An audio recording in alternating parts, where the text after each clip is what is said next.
Hi, welcome everyone. Thanks for showing up. This is Basics of Digital Painting. I'm Pete Moorbacher. You know how this is. A lot of you are regulars around here, but we've got a couple of new faces. I actually remember to promote this thing this week. So the way this works, in case you're catching it, like unless you're new or maybe you're catching this on YouTube, is that every week I give out an assignment, an art assignment, and then the next week we review that assignment. And so I'm gonna start off this week by giving out the assignment for next week, and then I'm gonna repeat it again at the end of the class in case you missed it. But here's the image for this week. Post it in chat. I'm gonna put it up in the homework thread too, and this is what it looks like. Easy one, right? This is gonna be an easy week. I've had a few weeks in a row where I have challenged you guys to breaking point. So I saw this week there were just a lot of paragraphs of people talking about their experience. So clearly this one was an interesting experience, but a lot of people got scared off. So the one for the assignment for this week is straightforward in its own little weird Pete Moorbacher way. I want you to do a study of this guy here, and I want you to include his aura. And okay, so let's define some terms here. What am I talking about? Even aura is it's not. I don't think it's like a real thing, but you can see the emotion and the energy coming off of this guy playing the saxophone, right? And so what are we going to do? It's like maybe it's waves of energy, maybe it's waves of sound. What can we do to actually fill this composition to show the action of what this guy is doing? Typically, when I'm doing a painting, I just draw a bunch of clouds in the background, right? A bunch of clouds, which just so happen to represent the action and the dynamic motion of what's happening in the foreground. It's funny how they always seem to correspond to each other, but this has been my hack for years and years, is that I draw somebody in a dynamic pose, and then I draw a bunch of clouds behind them that exaggerates their presence, their motion, their activity, whatever they're doing. And so I always think about it as sort of drawing their aura. So we're just going to make the implicit explicit here.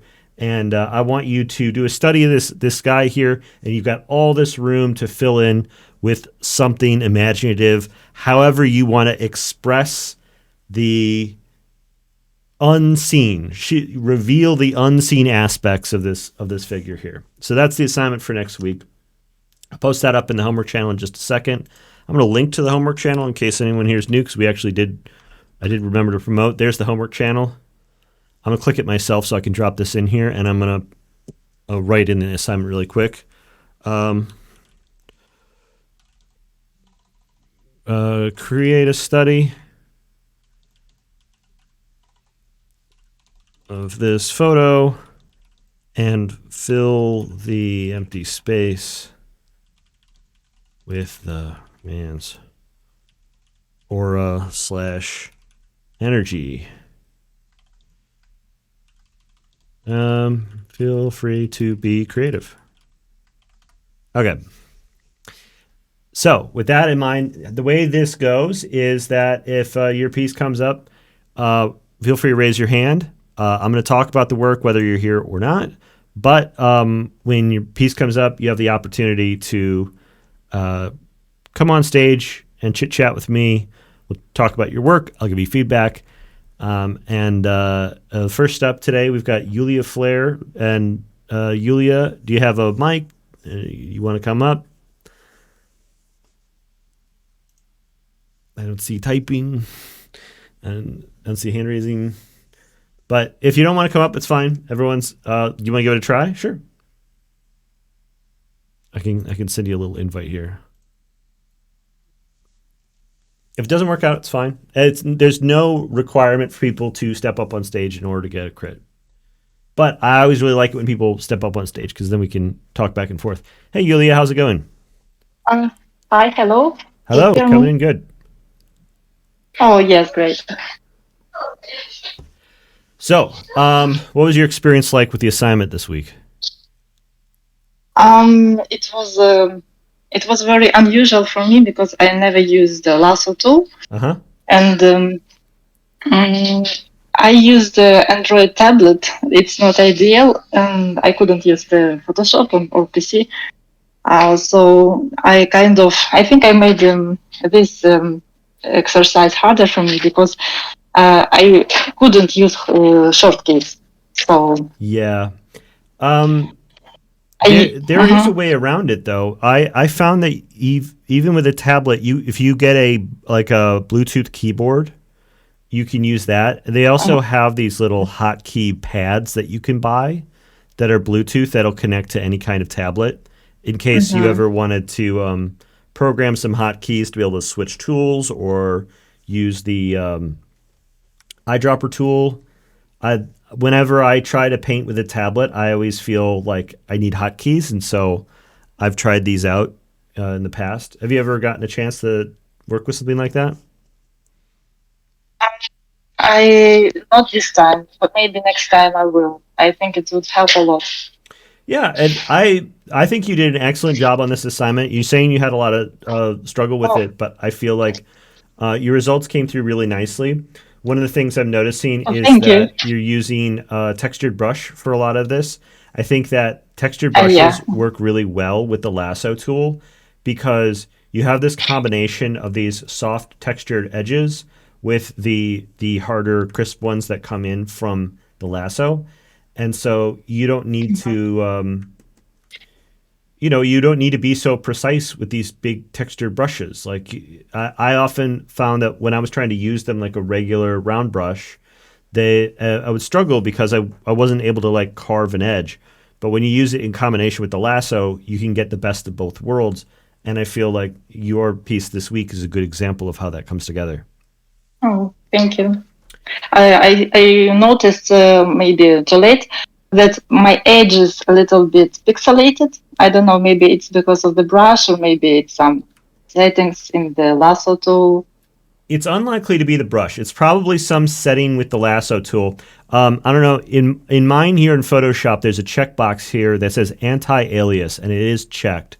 When I uncheck Uh-huh, it, I should get a similar result to what you're getting here.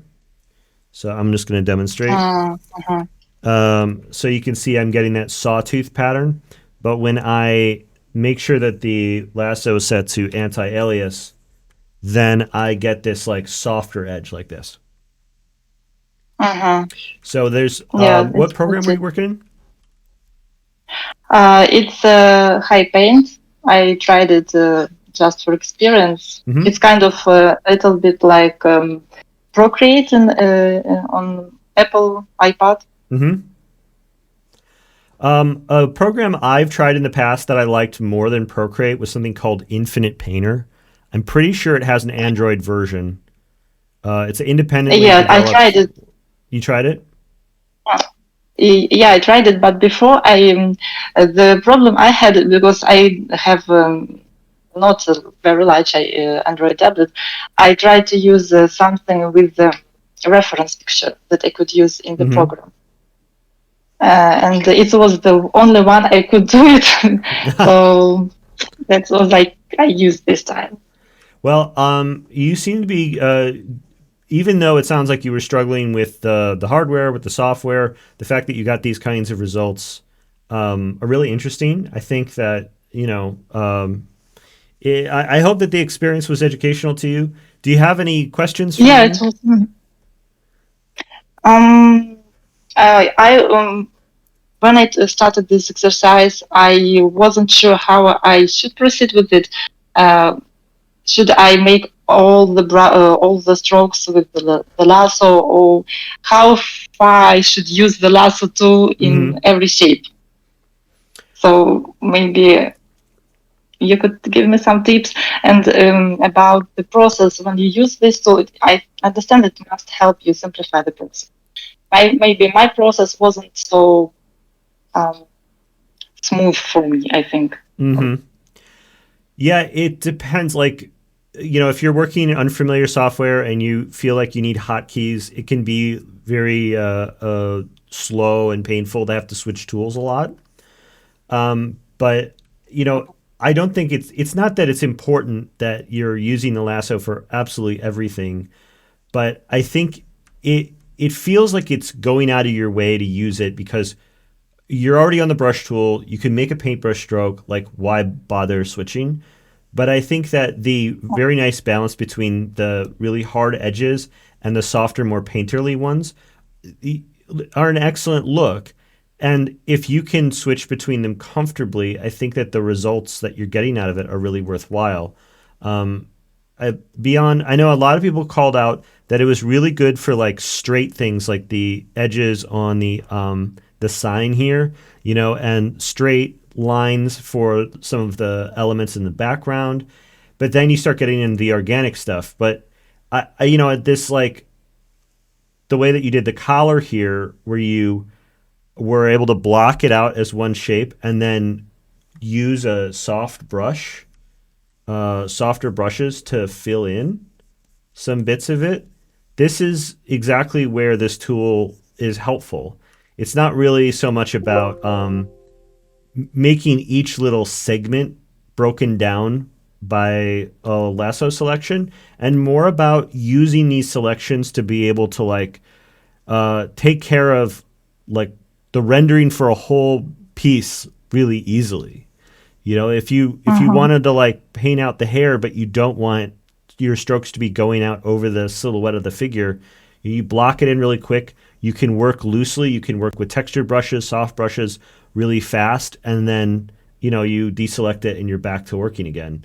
And there's a lot of ways where when you use the lasso tool, it's sort of tempting to want to use the biggest selection possible because you don't want to be getting in there and carving up every little brush stroke, which I think is good for not focusing on details too fast and working through the big brush strokes. Something I'm always encouraging everybody to do. And so I'm really with a lot of these assignments. It's less about trying to get you to work some way for because the results are going to be so good, and more because I want to make sure everyone's getting a good exposure to a lot of different types of working and a lot of different challenges, so that we don't just like always try to do the same things over and over again.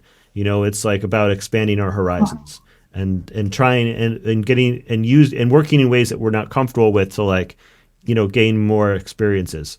And you even though it was hard for you this week, you did that, and I hope that you say you feel like you got some experience out of it, and that's really the main point to doing these kinds of exercises, is about getting the experience more so than creating portfolio work. Mm-hmm. Yeah, I don't think that I would try this lasso tool without this exercise. It was like a push I needed, I think. And yeah, I learned a lot in the process, and it got easier by the end. Oh, of course, yes. Like when you first try to do it, like at the very beginning of the piece, it's going to be painful. But the hope was that, like, by the time you've done a whole study, you might be more comfortable trying it again in the future because you've just spent a few hours with it. Yeah, I think I will. Okay, great. Well, any questions for me Yeah, before I move on? thank you. For now, I think I know. Think you answered my questions. Thank you. All right. Well, thanks for sharing your work and thanks for coming on stage. All right. I'll see you around. All right. Next up, we've got Painting Doggo. I've seen Painting Doggo's work around for a few weeks now, but I don't know if we've spoken. You want to raise your hand? You have a mic? You want to come on stage? Hey. Okay, so this week, one of the big themes for this week was that a lot of people wrote big paragraphs. It was like, which I thought was really cool because it seemed like everybody had a big experience with this week's assignment. Hey, Painting Doggo, how's it going? Hello. So, tell me about your experience. It was so difficult at the beginning Yeah? because this is completely different from my usual experience. I usually just go and create big blocks of color Mm-hmm. with my normal brush and then just start refining the details. But here I had to like think how I wanted to create a very specific shape Mm-hmm. and where do I want to put that, and then try to um, follow a more or less decent line instead of a completely wobbly line Mm-hmm. in between the shapes that I had created. So that was difficult at the beginning. And then I just started creating a more specific thing. In this case, was the lamp, and Mm-hmm. I decided, oh, you know what, this is so difficult. I'm just gonna try and recreate the curve, focus on the curve of the lamp, Mm-hmm. and then we'll see if something works out. And then it started to work out because I had like the I got to experiment a lot with the lamp. Yeah. So I then at that moment it clicked. Oh, good. Hmm. Yeah, I found that the more I've been painting a lot recently, and I found that I'm planning a few moves ahead now, and it becomes a little bit like a chess game where you are thinking about what are you going to do after you do the thing that you do. You know, what are the consequences of all of your actions? Because it's easy to always just make the next little change, and with the lasso, it forces you to have to like, okay, well, the selection doesn't do anything. You know, like you make a selection and then it's like, now what? It hasn't. I haven't changed anything. So you have, and you can't just make a brushstroke. It's like you need to be planning how the two interact in order to do everything. And so it's a different way of thinking because you're not influencing the work quite so directly. But it I think once you start getting used to planning ahead a little bit, it reveals like why this kind of thinking can be important for working even without the lasso, right? Yeah, yeah. I feel like saving. It's a way of thinking that will help me save more time in the future. Mm-hmm. Mm. I noticed you didn't have you have a lot of like wobbly lines, which is fine, but I wanted to make sure you knew where the buttons were to be able to do straight lines with the lasso. I had no idea I could Okay. do that. You say you're working Krita? Yes. Let me pop open Krita and see if I can solve this mystery with you really quick. Because I think it's having a combination of both that freehand lasso and then also being able to do it straight edges is the ideal. Oh, where did Krita escape to? There we go. Let's make a new file. I haven't worked that much with Krita, so I wish I could answer this question outright. But in Photoshop, it has when you hold the Alt key. Okay, freehand selection tool is what it's called here, right? There we Yeah. go. Um, oh yeah, it doesn't do it the same way. Oh no, it not shift doesn't work. Control.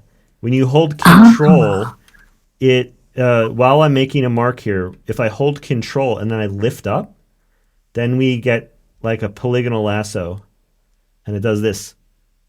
Oh. So if you had that sign, you could even without having to switch to like the polygonal lasso, you start by just clicking and then you can click, click, click, and you can fill in the color. I'm not sure where the fill is. Let's see. My credit knowledge is really bad, but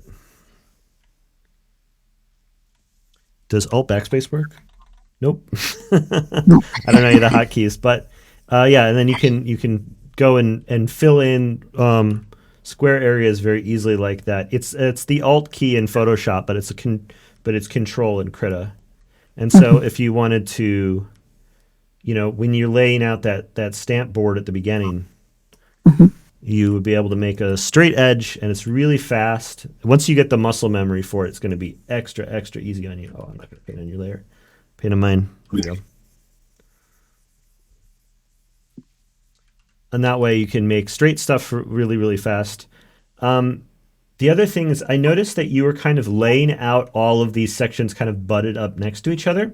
So you would like Mhm. one of my recommendations is to when you're working through a complicated composition, it's just way easier to have some really high level stuff blocked in right at the beginning.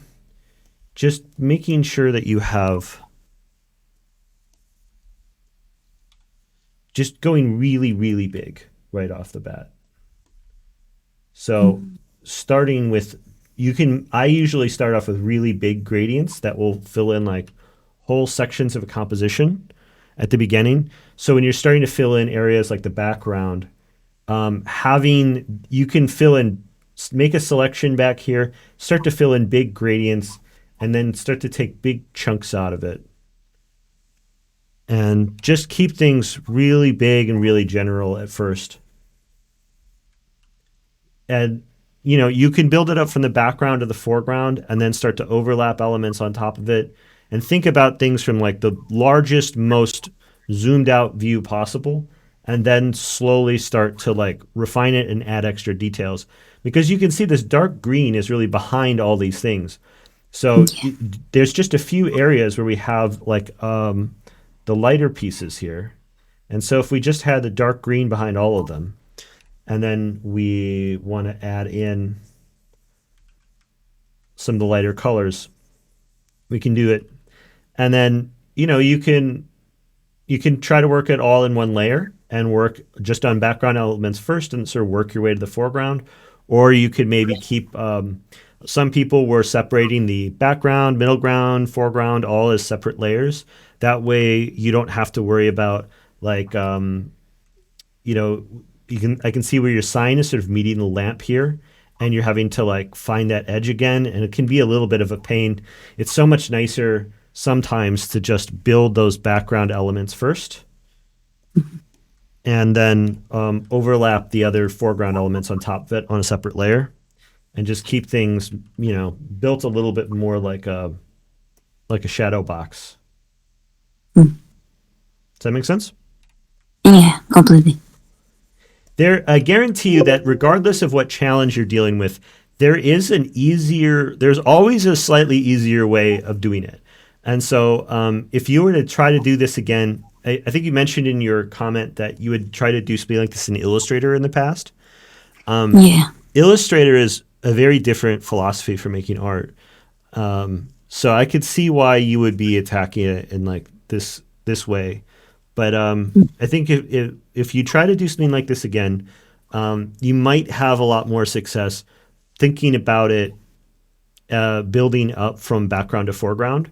That way, you don't have to be fighting to make sure that you are like getting all of your edges exactly right as they meet each other. Because trying to like do both the left and the right side of every single edge is just maddening. It feels like you have to be twice as precise and do twice as much work when really we want to be able to find each of these edges just once. So if we wanted to find the side of this guy's shoulder, we just want to be able to find it this one time and then never have to worry about what's behind him. This is one of the reasons that like even though I don't work in layers where I'm building up like background elements separate from foreground, I still I tend to, when I'm finishing a painting, work from back to front, because then I don't need to like, if I work on the foreground first, I go and I find the perfect silhouette of this guy, and then I start working on details behind him and I start smudging up the edge, and then I have to go back in and start working on it again. It's like it's already clean, and then if I'm starting to add details back here, I'm like screwing this up, and then I'm painting it back over again, and now this is the third time I'm trying to like work over this area, and this back and forth of like fighting these edges, whether you're doing lasso or paintbrush, can be it's so frustrating. And so like working back to front whenever you start refining stuff, you only need to do everything once, and it goes so much faster, but it requires a little bit of planning and discipline. Any questions for me? No questions. Okay. Thank you. Well, thank you so much for your work, and it's nice talking with you. Likewise. All right, move you to the audience, and then we're going to go with who is next. Larrivee. Larrivee's here. Hey, Larrivee, how's it going? Still coming up. Okay. We got this version and this version. Hello? Hey, how's it going? It is good. How are you? I'm doing well. How about you? Doing really good. All right, I'm gonna turn you up a little bit. Coming in a little quiet. All Um, right. what was your experience like? It honestly went pretty smooth considering when you first posted it, I thought, okay, we're doing just a plain slate of the whole picture with all the layers, but using the lasso tool to kind of break down each section Mm-hmm. made the background specifically like a lot easier and the table with all the trinkets. Um, and then rendering came in a lot handy more with the face. Because obviously like how I have it here is almost like a graphic design Uh-huh. like color splotching because I didn't really paint it in yet. But Yep. it was pretty smooth. It just took a while. Um, I had a lot Mm-hmm. of fun doing the stamp thing, copy and pasting like the squares to make shadows. Oh, you want to see a really quick trick to make those shadows? Oh yeah. So you can go and make a bunch of. Let me just make a bunch of little trinkets right here. Right. Mhm. Make a layer for it. Okay. You could copy these and then move them and then fill them with black, right? Yeah. Something like this. Yeah. The other option is something I actually use quite a bit, especially when I'm doing graphic design, which is a property called layer effects. And in here, they have a built in drop shadow. And you can select the distance that the drop shadow comes. Here, let me move this to an area where we can see it better. Um, it's like a procedural effect that lives like as like a sub channel on the layer here. You can see we Uh-huh. can create the different distance that the drop shadow is, as well Wow. as Yeah. like whether we want it blurry or sharp. And so you have yours totally sharp here. And then you can Mhm. choose what color that you want that shadow to be. So in this case, we're going to make it that brown. And then it defaults to multiply as its blending mode, but you can have it just be normal, opacity at Mhm. 100%. And so you have like that a lot of control over it to be able to make that kind of drop shadow. And then because it's procedural, you can like turn it on and off and like go back in and change your mind about it and decide that, oh, actually, I do want to make it a little blurry or something. And it's all really flexible. I use these all the time whenever I'm doing graphic design. Um, the drop shadow one comes up a lot. And then because we're on the topic and you got me fired up, I'm going to show you my other favorite trick using the layer effects here. This comes up all the time. I do all my own graphic design for my brand, so I end up having to do this kind of stuff all the time. Say I'm making like a card border, right? And I want to make like Mhm. a line that is exactly this shape, like this rounded rectangle. I want to make a card but with like a border or something, and I want it to be perfect. I could try to draw out this shape exactly like this, or I could add a layer effect, which is a stroke. And there's a few different ways to do this, but I'm going to demonstrate my favorite way.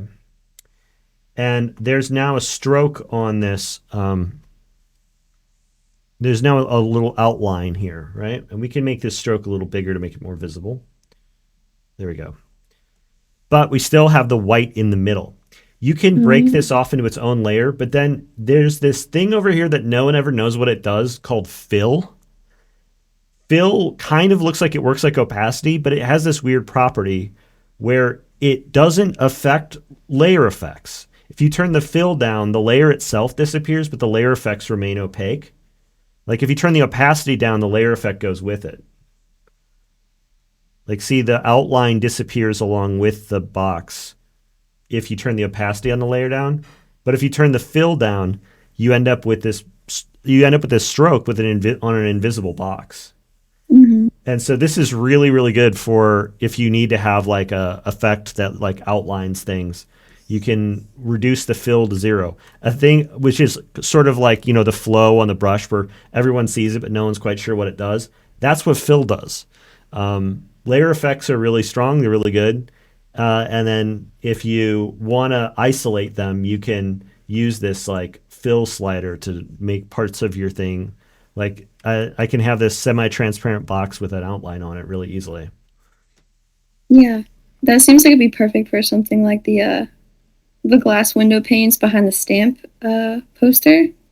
where it's like kind of opaque, kind of not. Yeah, I mean, you could maybe use it for painting, but I use this kind of stuff for graphic design all the time when I'm making like website graphics or like designing stuff for cards. Because I'm like I can actually give a perfect example because I have one on my desktop. I've been working on these new cards for gaming, these like gaming cards for my guys. I'm gonna make D&D stats for them, and when I need Nice. to like lay out a bunch of stuff, I always end up needing to create like boxes and outlines and things, and I end up using a lot of these layer effects to be able to make like subtle little effects in them to keep things looking more or less clean while also, you know, adding in things like strokes and drop shadows and whatnot. That is really cool. Yeah, it's cool to me. I'm glad it's cool to you too. All right. I had another comment I want to go over on this. Um, I noticed that in your version where you just have all the lasso shapes, you were breaking down a lot of you've got these really thick like outlines of color, and there's not a ton of shading inside of them. You're like posterizing this image, so there's these really hard outlines between everything. But I wanted to just make sure that I went back over this idea of using these selections as a vehicle for creating gradients, because making big solid shapes is something it does really well. But the one of the big points that's cool about this is it allows you to actually make really excellent gradients. So if you wanted to add a little bit of dimension to the hair, if you zoom out in your mind a little bit and just look at like the large shapes, like the shirt here, we're able to define just the lighting on the shirt without having to worry about how it overlaps into other stuff like this, right? Mhm. So we're able Yeah. to add rendering to this without having to spend a lot of time fussing over the way in which the rendering interacts with the edges. And then if you wanted to like make the stripe across the shirt, you could make that a selection and then do this. And now in like just a couple of brush strokes, we've gotten this interaction of these different lights and the different local colors, and it's very easy to create generalized shading really quickly, which was one of the Yeah. things that I wanted to suggest everyone experiment with.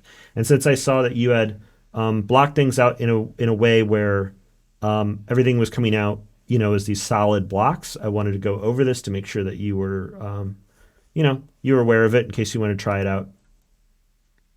Yeah, thank you. I noticed in like the when I moved to rendering a little bit, specifically the part between the arm and the sweater, Mm-hmm. I actually used the lasso after that to kind of separate it so I could keep the edge but add like gradients between the both of them. Yeah. Which it did help out a whole bunch. Yeah, it's like the lasso tool, it even though it looks like it's really good for making these blocks of color, it's like superpower isn't being able to create these kinds of gradients. And then even more so if you wanted to do them with a texture, make a selection like this again. We can do this with a texture included as well. And you see I've got this big textured brush here. Hmm. And you can see that we're able to create areas of broad texture that gradate with almost no effort at all by blocking off where they're going to be. And then from here, what you've done next, where you've added a few selective brushstrokes to tie the whole thing together, you combine those two techniques and you're out of control. You can do everything. You can Yeah. carve these perfect little highlights and do these different in between style edges. But like if you start off with defining both like the big shapes with the lasso selections and then the broad rendering with these like textured and soft brushes, and then you go through and start using your painting on top of that, you are unstoppable. Gotcha. Cool. Well, thank you for that tip. Yeah. Any questions or anything you're struggling with that you want me to talk about? Mm, no, I think that pretty much covered it. I appreciate the critique. Okay, great. Well, thanks so much. It's great to see your work. Of course. Thank you. All right. Next up, we've got Amanda. These files always seem to pop up in such odd order. Amanda, you're the first I pulled, and yet I figured you'd be the last in line, and yet it pops up. Hey, you are another Hey. person with a huge paragraph. Tell me a little bit about your experience this week. I figured it would be best to go into Photoshop with this over Procreate.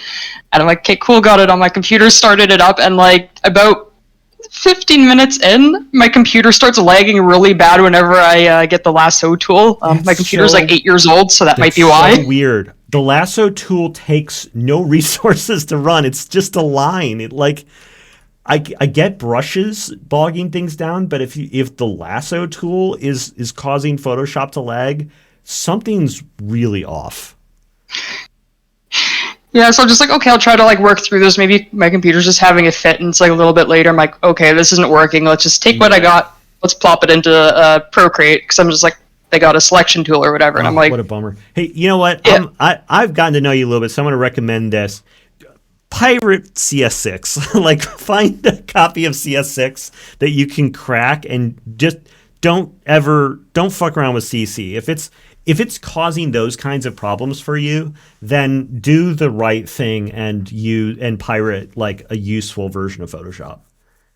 okay, I'll take a look into that, because it would have been fine doing the whole assignment in Photoshop, but going into Procreate was just a bit of a nightmare after that. I'm sorry.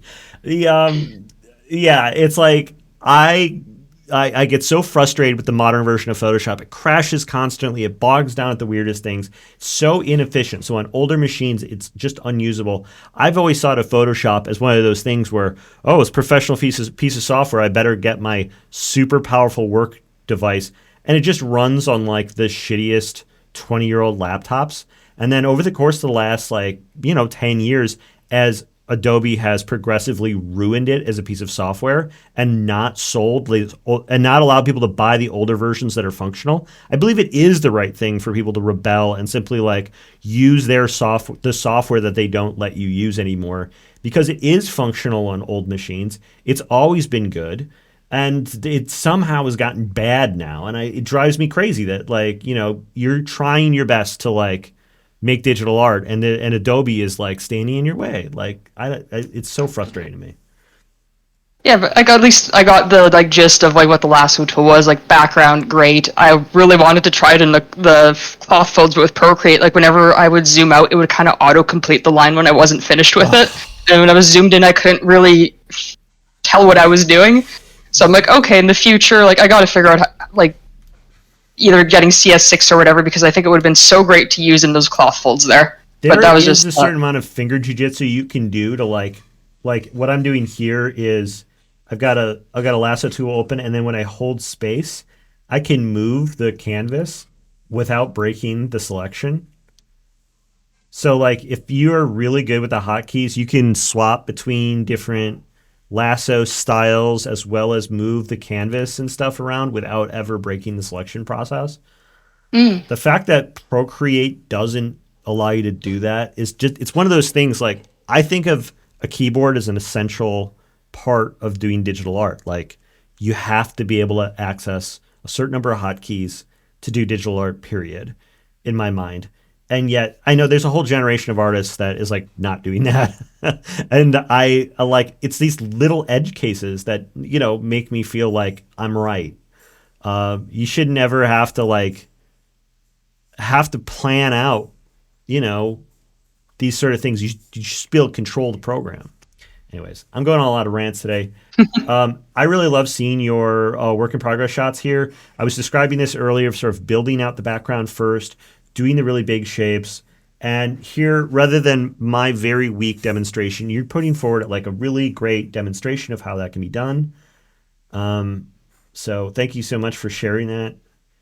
I'm happy to. You got into Procreate, and it seems like you got some work done. Yeah, because I noticed in Photoshop, I looked at it, and I'm like, oh, the composition's kind of, so I just lasso tooled what I already had and just moved it around to kind of try to make it look more like the image. And then I'm like, okay, I'll tolerate Procreate as much as I can, and then I'm just gonna brush work it in. But I wanted to at least get the major shapes in. Sure. Yeah. and as I was saying with Laravel, it's like the one of the real advantages here is that once you start getting some of these big shapes in, I know you want to like you've got this area already kind of defined here, and it's like, yes, we're gonna have to break this down in terms of folds later, but we also, we have a little bit of broad lighting that can be kind of like what I'm on the wrong layer. That's why. We've got a little bit of broad lighting that can be brought in here before you need to go in and subdivide out like, and then you can go in and add a fold by doing this or something. I don't know. I'm struggling with it at this size, but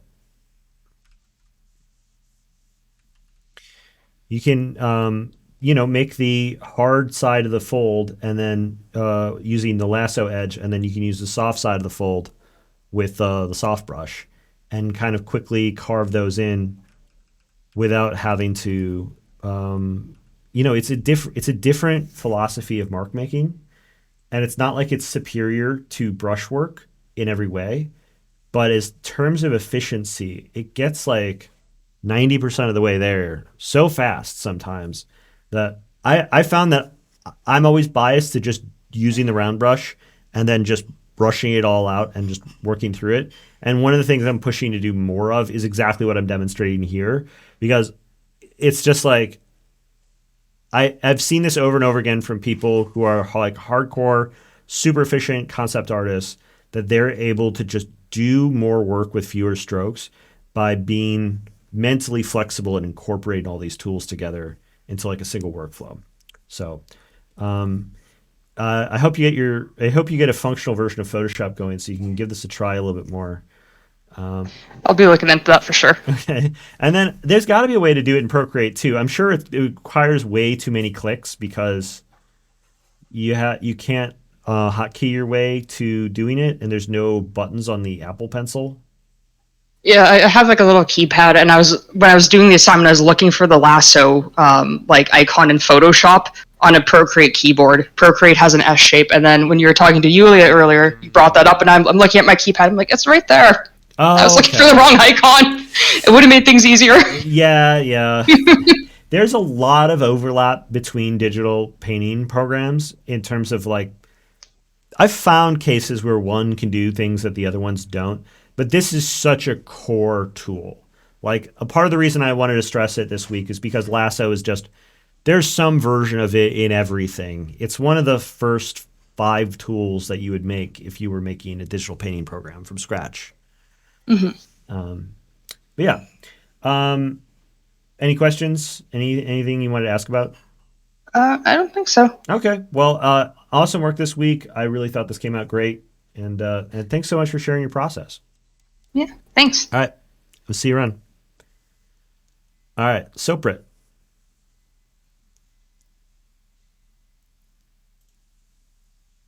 Oh, am I right? We're on time now. I'm doing good on time. Hey, Soprit. Oh, hello. You also have a paragraph this week. Everyone's got their paragraph. Yeah. What's your feelings? How did it go? Well, before I started painting, I was like, this is going to be easy. It's just one extra step. And then when I started painting, I was like, this is impossible. I will never finish this. And then it's kind of, I don't know, turned out okay, I think. I really like the look of it, like especially these work in progress shots here. I think this looks really cool, the way that it's so readable, even though it's very abstract. Yeah. I kind of feel like I cheated a little bit. Oh, how so? Because it's so messy. I don't know. I've looked at just, I don't know, on Pinterest, like images of people doing lasso painting, and it's just so neat. It's very precise. There are like shapes defined with gradients, and this is not what's happening here. I So love the way yeah. this looks actually. I think this face here as it's coming together, I mean, your super generalized abstract version of it here, it feels like you're finding where it is. You're building up these big shapes. I think this really geometric, like chaotic look is really cool. I think it's got a lot of energy and personality to it. And the way that you ended up in the final, I think it looks really cool. I really like the look of your work this week. I feel like you, beyond just using the lasso tool for the things that it's good at, like making straight lines, I feel like you have shown off the way that the tool marks of it can be appealing as well. So like the ways in which it's imprecise and the ways in which it's difficult, leaving behind this look that is unique. It's unique to digital art. It's unique to the way that this tool gets used. And I think that I feel like I see your hand in it in a way. And I love to see when I see an artist like, you know, something unique from an artist like on in the work. To me, that's better than it looking clean. So I actually really think this looks cool. Like I really do. Thanks. So I know you're comparing yourself to other people. That's fine, but don't let it get you down too much. I think the thing that is, the way in which your work this week looks different than other people's is a virtue. It absolutely makes it stand out. It's the sort of thing I think that somebody might look at and actually go, "Oh, I should be doing that. I should stop trying to be so clean and start to make my work more expressive like this guy." Like you may not think it, but I guarantee someone is looking at this and that's what they're thinking when they see it. Oh, Jim is saying it's him. Okay. So we got somebody in the room and Larrabee and Nanoboy. So, and Mossy Rock. So it's like, okay, other people are looking at going, oh, I should have done that. And so like, that sense of comparison, it really can drive us all a little crazy. But I like the fact that you ran at this thing in this kind of confident way, and you just pushed on it, and like I can see the effort and the work that you put in on the focus area here, like on the face, the layers of buildup that you created, and the contrast to like some of these secondary elements that are a little bit looser. I think it brings a lot of focus to the main area, and even just seeing like this lamp, the kind of geometric way that it's kind of like breaking apart and looking chaotic. It looks cool. It looks really cool. And you wouldn't have been able to do it with anything else besides like a lasso to be able to make all these jagged shapes. It's just not possible to do with a brush. So it's interesting to see that like it. I can imagine that if you were to do this and then you were to maybe go in with a brush, just rendering a little bit on top of it, the way that some other people did, that you could have this interesting balance between like rough, chaotic areas and then pick out some smoother ones to be able to like create a contrast between the different textures. Could be really cool.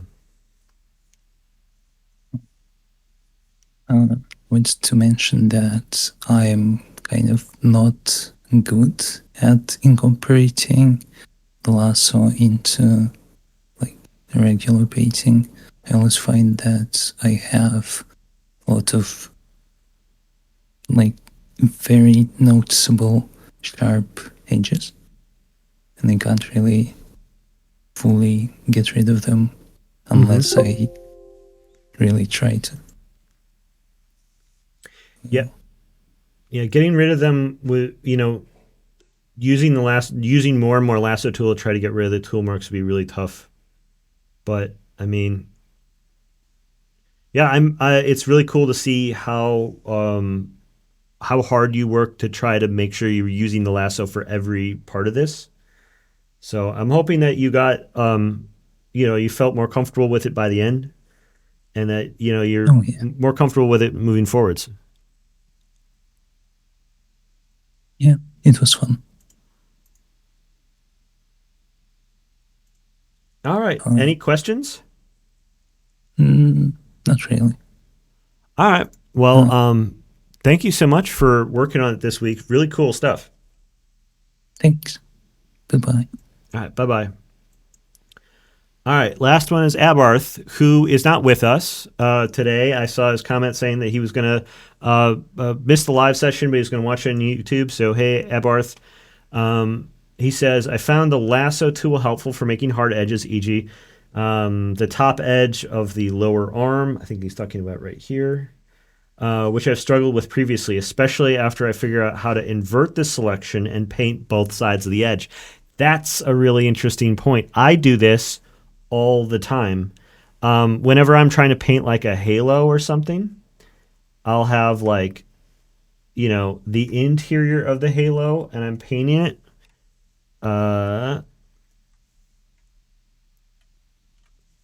And I'm rendering and stuff, I'll take the thing away and I'll be like rendering and I'll make like some sort of sloppy edge or whatever. And then I'll bring that selection back and invert it and start like scraping away at the opposite edge. The hotkey in Photoshop for inverting a selection is Control I. So you can see we can go on the interior of the selection here and then you can invert it and then you can start to like add a shadow or something like this. And do both of those things with like one single lasso mark. Fun, right?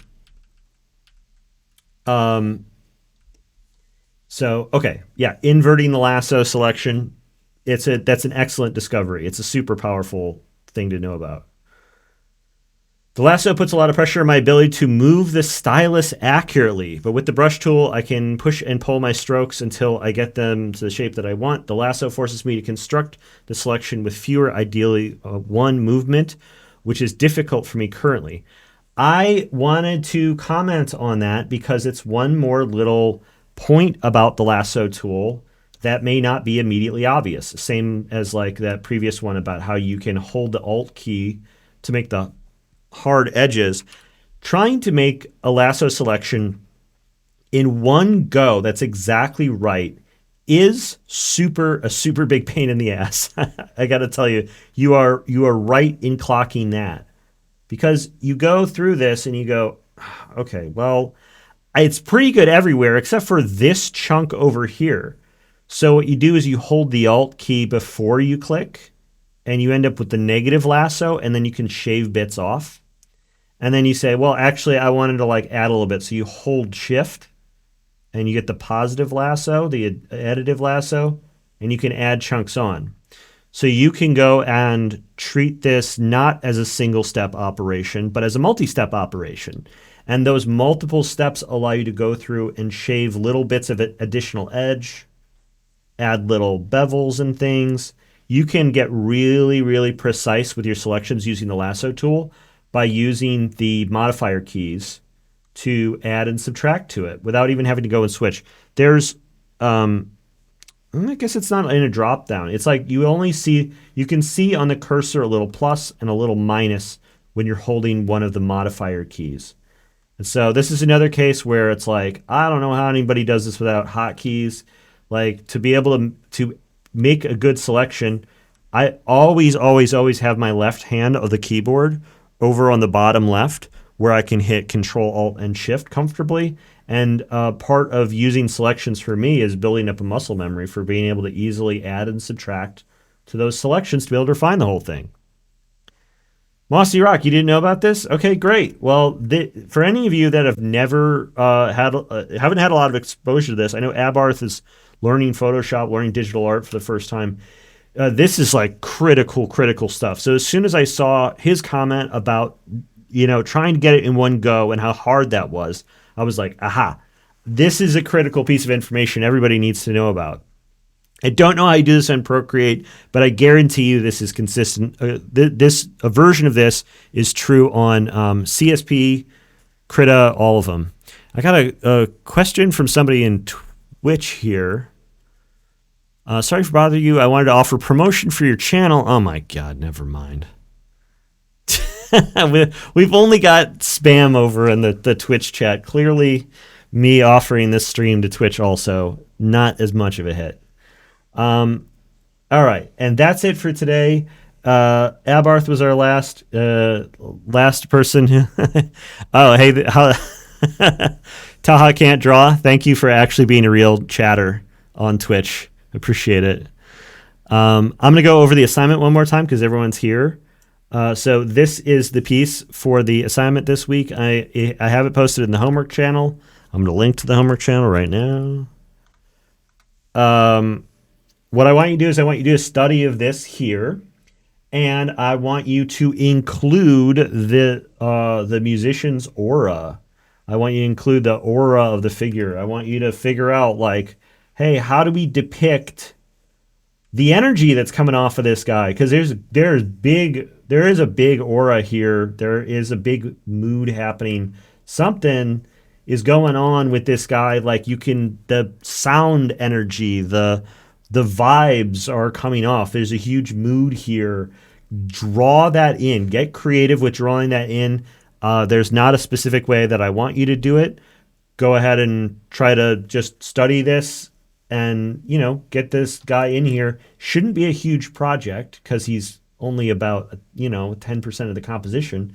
And then all this open area, I want you to get imaginative with it and just show what this energy is like to you. Like, how do you perceive the motion in this that's coming off of this figure? All right. We just got a couple minutes left. I'm actually running on time here. If anybody in the audience has any questions for me, whether it's about this assignment this week or the assignment from last week or any kind of general questions, I could take one or two before we get out of here. Jazz Demon, giving Nano Boy ideas. Anybody who has any questions, feel free to type it in chat or raise your hand. Sleeboo saying, enjoyed this, not a bot. Well, thank you, Sleeboo. You're a real ass chatter. Yeah, Taha can't draw. I know you real. And then everybody else here on the Discord, you guys, you're the realest that are out there. Anne was typing, not typing. Okay. Well, if there's no questions for me at the end of this thing, I'm going to give just like a second here. It seems like a couple people are typing, and then I'll answer whatever you got, and then I'll let you bail. I can hear the sounds of dinner being put on the table right now, which is excellent. Rolling out of this thing into a home-cooked meal is just one of my favorite parts of the week. This is always like, I always like hanging out with you guys and talking about this stuff. Oh, okay. Didn't say and thank you. All right. Well, thank you. Appreciate y'all. I'll see you next week. I look forward to seeing what you put together. All right. Have a good one. Goodbye.